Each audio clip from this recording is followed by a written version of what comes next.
Christmas season is upon us, as I'm sure we all know, so please don't forget to leave out a joint and lighter and glass of milk for Santa Claus as he wiggles his fat ass down your chimney to deliver your Fortnite skins this year. Welcome back to YouTube History. Today I want to dive deeper into one of the fastest growing creators in recent years, Charlie White. Also going by several other names like Penguin Zero, Critical, and Big Moist. He's been on this platform for a long time, about 15 years in fact. So let's look a little closer into how this man took the internet by storm.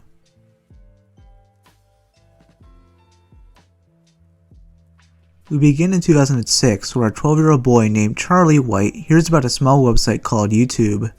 On it, he creates his first ever account called Playa Footballa, followed by a bunch of random numbers he doesn't remember. The channel was filled with shitposts, with the first upload being of him shirtless performing a magic trick. And the first ever comment he got was someone asking what gender he was due to his massive fucking tits. But things would change in spring 2007 due to his growing love for Gears of War. He enjoyed the game so much in fact that he decided to go to YouTube and look up videos relating to the game, one of which was a sniper montage from a user named Nizmojo. This inspired Charlie so much so that with the help of his parents, they went to Best Buy the very same day to purchase a camcorder. He created a new YouTube channel called Penguin Zero on May 7, 2007. Pretty much his first line of content all related to Gears of War, but much of it is lost. In fact, the oldest video on his channel dates back to August 5, 2007. According to him, Critical also used the channel to showcase underground rappers he found online, one of which being Soulja Boy. Very interesting. He would also branch out to posting gameplay of other titles like Halo 3, Skate, Devil May Cry 4, and Bioshock 2, along with other Gears of War games. Things would change in February 2010 with the video titled Aliens vs Predators Let Rock Achievement Guide, which is the first time we hear his voice. So just let them gather up, and then you just mow them down with the smart gun. Then you get your achievement. I already got it, so it's not going to pop up on the screen, but this is how you get it. And also leave some comments saying if you want me to make more achievement guide videos, and subscribe for montages for multiple video games and other videos. See you. And by the way, he was only 15 when he recorded this. His voice then is just as, if not more deep, than nowadays. His small audience at the time praised him for this, which motivated him to make more content in this vein. He created the Fun Tactics series and would expand his content beyond shooter games. In fact, he did commentary on such masterpieces as Superman 64 and the E.T. video game. And yep, there we go, I fall into a hole. Now to get out of the hole you hit the space bar and E.T. gets a boner on his neck and it just levitates him right out of the hole. So not the most realistic game.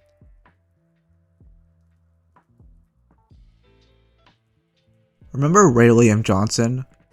Damn, nigga! Yeah, this man was the most subscribed to person on YouTube for over a year and a half, only being surpassed by Smosh in early 2013.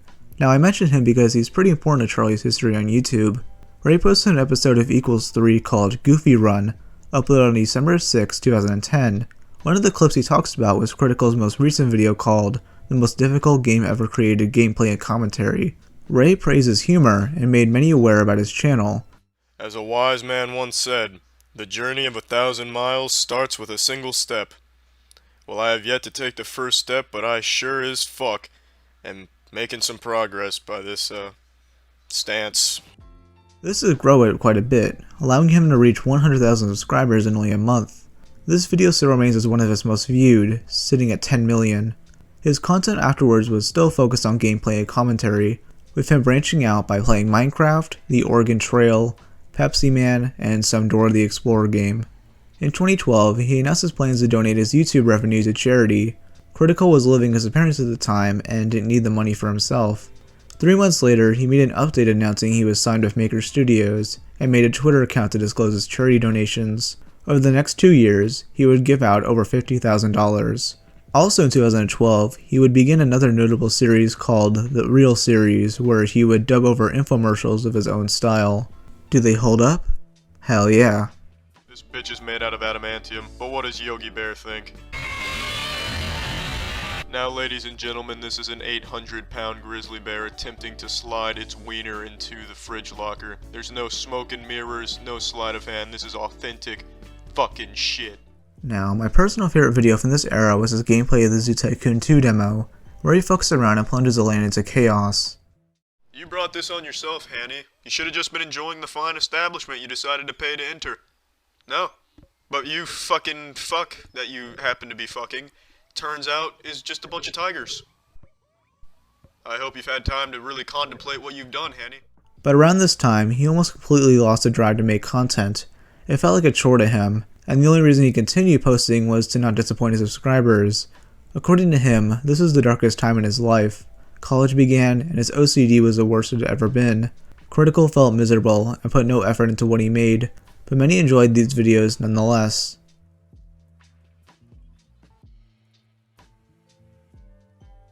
Things changed for the better in early 2014, during his sophomore year in college.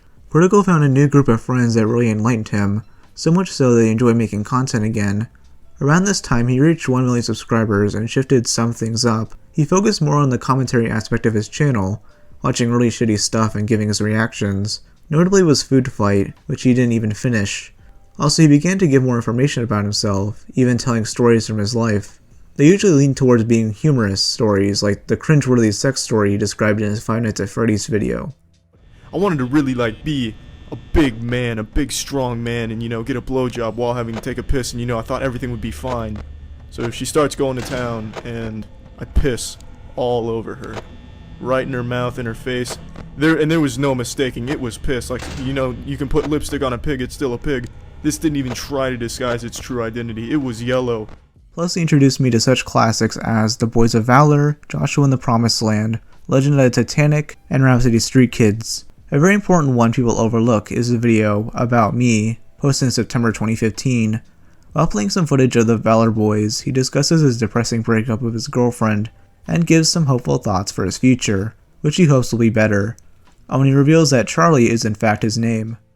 I want my name to be remembered. I want to be remembered. I want to be remembered as someone who made a positive impact on the entire world, and I want everyone on the planet to know who I am. I don't care if they know me by Cr1tikal or by my real name, Charlie. It doesn't matter to me.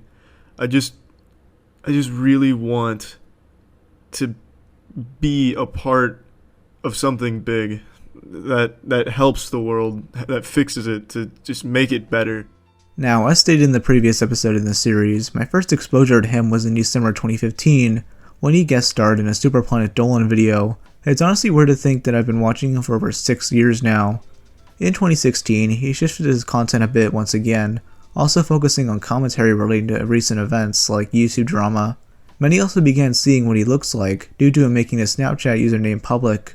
I also have to mention the series called Splash TV, which he did in 2016, which is eventually replaced with other series. In these, we would see the appearance of Kaya, a friend of his who also commentated over stuff, specifically in a series of videos where they watched Donkey Ollie.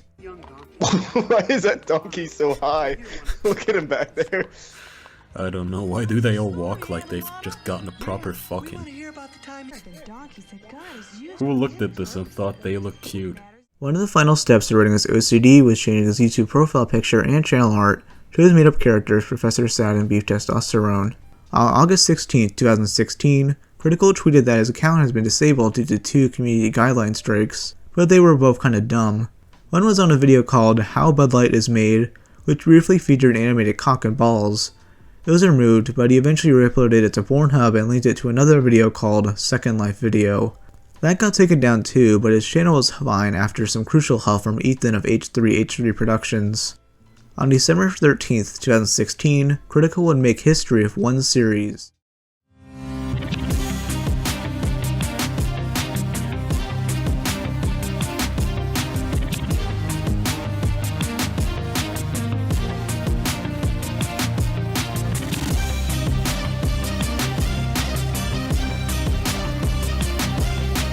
Yes, the official podcast, which is hosted by Cr1tikal and 3 of his close friends, Kaya, Andrew, and Jackson. It's been praised for many things, including its impressive amount of guest stars, and for how long it's been going for. Besides the Joe Rogan Experience, this series is known as the only successful podcast ever. It's still going on to this day.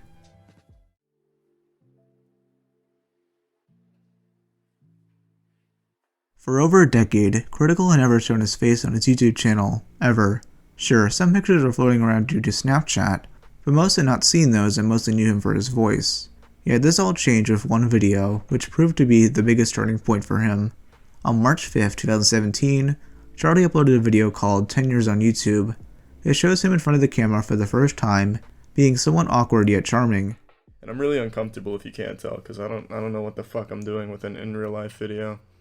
I don't know what I'm supposed to do with my hands. I don't usually talk with my hands or anything, but I see a lot of other YouTubers do it, so don't worry. I'm gonna try and make everyone feel comfortable here and be really animated with my hands and shit. He thanks his subscribers for sticking with him over the years and goes over the history of his channel. And in that same week, Critical released an animated video dealing with his frustrations over Maker Studios, stating he parted ways with them. He pretty much just continued his normal type of content, introducing a new series called Moist Meter. In it, he rates new movies, shows, and video games with his own measuring system. The official podcast still went strong, with such guests as PewDiePie, Keemstar, Jacksepticeye, Hellbent, and others. Now, even though he showed his face, it wasn't common. It took a while for him to get comfortable with it, but by the end of 2017, you would see a lot more of his personal life. He showed off videos of his new husky pup Tetra, and showcased more of his relationship with his girlfriend Tiana, who is a killer rapper. But the only thing he really needs is food nourishment. My raps are sick, and Charlie's dick is bomb. He likes when I go down in front of his mom. Did you finish? Yes, I did. Thank God, I heard you say my raps are sick and it nearly shut off my urine stream. On October 3rd, Critical announced a project he'd been working on, a new book, titled The Man Who Forgot How to Poop. It was released by his awesome alter ego, Genghis Swan, and is clearly the greatest piece of literature of all time. Oh, and BuzzFeed stole one of his video ideas, which was funny. Starting in 2018, he began streaming on Twitch, which is where most of his reaction content was done. Eventually, he posts clips of it on YouTube a year later. A video from this era that always stands out to me is called The Worst YouTuber, where he criticizes NNA Productions. It's honestly one of the best videos Critical has ever made. It's fun watching him tear apart shitty content creators, and he still revisits this topic. Minnie Mouse, no, I don't want you to visit me. And cut. That was a fucking great take right there. Stellar acting. Let's go ahead and move on to the next scene. Your lines for this one will be, "Oh, hi, Mark. The room's gonna be a big hit, kid, and you're the star. You're fucking nailing it out here. Your delivery is second to none." And by this time, he felt pretty comfortable showing his face, developing the iconic setup we all know today, but his hair wasn't quite there yet, which he was still growing out.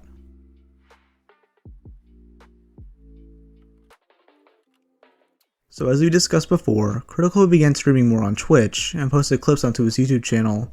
Well, on June 4th, 2019, one of these would go viral. He reacted to the movie Killer Bean Forever, which I actually first heard about back in 2016 due to Rebel Taxi, but for many others, this was their first exposure to it.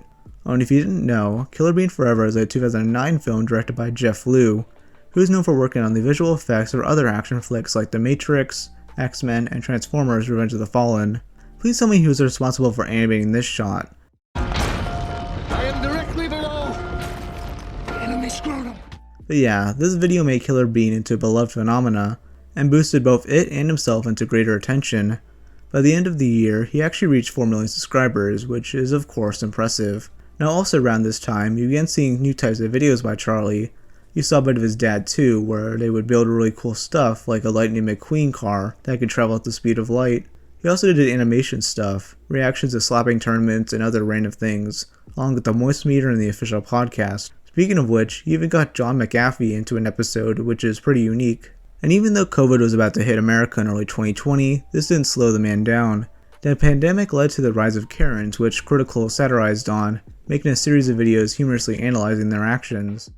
Okay, so where's the regulations that state that? The regulation? Yeah. That is company Because you're discriminating against me now. Do you know that?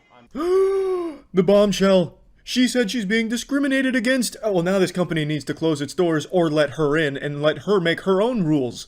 Now you've gone too far. To discriminate against her? Yep, now you've gone too far. You're going on her blog, mister. You're really done fucked up now. And he would make tier lists, a medium which had started only a year before due to other YouTubers like iDubbbz. Oh, and we began seeing more of his music career, with his project titled The Gentleman. The first song, 2019 Guy, came out a year before, but 2020 saw another 4 songs be released. And yeah, they did well. He even did a scavenger hunt via his second channel for the video Skynut. A feud went down in April due to his reaction of So Young eating a live octopus and squid. Charlie criticized the video for being pretty much animal torture. He had caught the eye of one particular YouTuber, Vegan Gains. Yes, this psychopath, known for pretty much harassing anyone who eats meat, and he accused the moist man of being a hypocrite, since he eats meat. Even though this case is different and he's criticizing someone who eats them alive, after a quick back and forth, the drama died down and went towards Critikal's favor.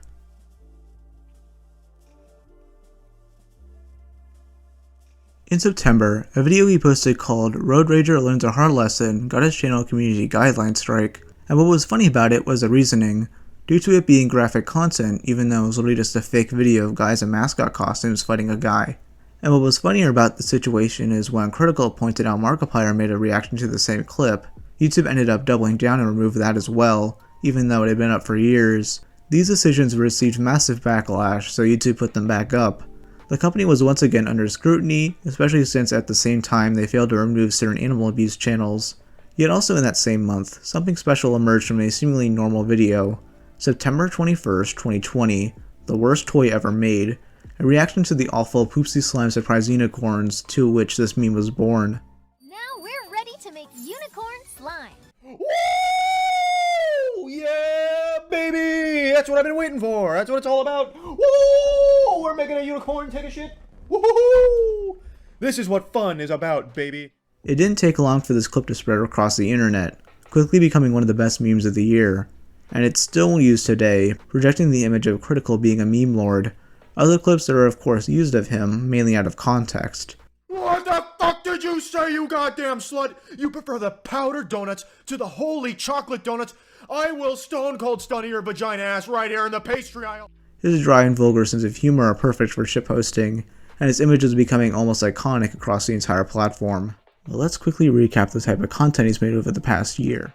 He's been collecting Moby Huges, Pokemon Yu-Gi-Oh cards, been doing Among Us playthroughs of famous YouTubers, beat XQCOW in only 6 chess moves, voice acted in the Killer Bean series, became a content partner with Broadband TV Corp, and continues to make grander and grander videos to the official podcast boys.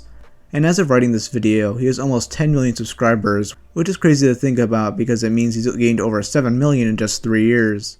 A couple of months ago, he had a feud with Jabba the Hutt's mentally challenged brother, Nekokata Avocado, whatever the hell you pronounce his name. It mainly boiled down to the Slug Boy getting pissed off at Critikal's reaction to him, and everyone agreeing that Charlie was in the right. In late November, the boys released the 260th episode of the podcast, where they celebrate its first 5 years. Let's hope for many more.